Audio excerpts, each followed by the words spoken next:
Hey guys, I want to make a quick video today to share with you just a little tip about how to do your caulking in your paint jobs, home improvement projects, whatever you're doing, the fastest and the easiest way possible. It blows my mind like how many people, myself included for a long time, were out there just, with your finger in a wet bucket of water trying to trace out your lines and get it to look good.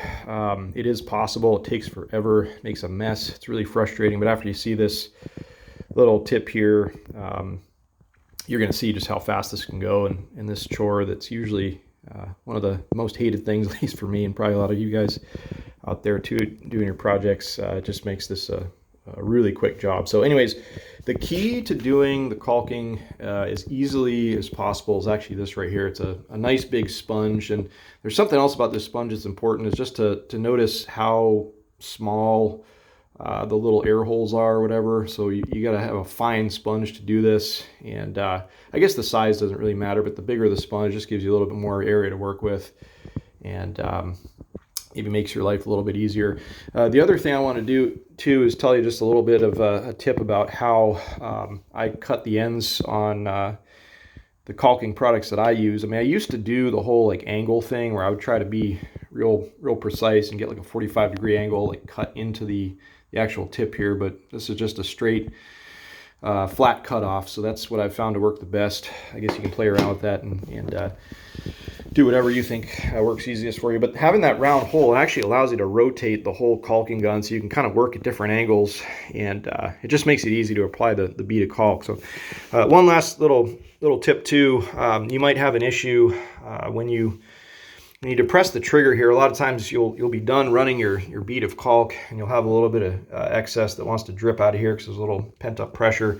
And just the way that I handle this is I always keep like a big rag out where I'm working, but all you do is just put the tip back under the same little area that you've been working on, and any residual drips that come out of the caulking gun are going to come out here, and just covering it up kind of helps it from spraying its way all over your work area. Just one little extra added tip that I can show you here. But anyways, enough talking. I just want to show you this in action. I've already run the bead of caulk here because I'm going to need two hands to hold the camera and run the sponge here. But I just want to show you what this looks like. So get the sponge a little bit bunched up. You're going to have to add some pressure, and you really kind of want to put a lot of pressure down into that little crack area there to get this to come out right. But I'm just gonna do a quick demonstration here, like I said, as best I can with the holding the camera and the sponge at the same time. But I want you to see how fast this goes. So let's just do it one pass like that. Came out a little bit fatter than I wanted. We're just gonna make one more pass.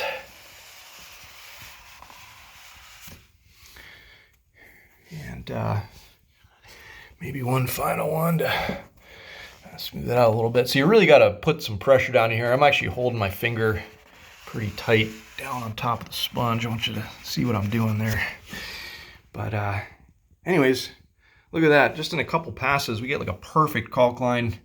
Yeah, I'm going to come back and clean it up a little bit, but this is the fastest possible way to do this job. It looks the best. Guarantee you, give it a try.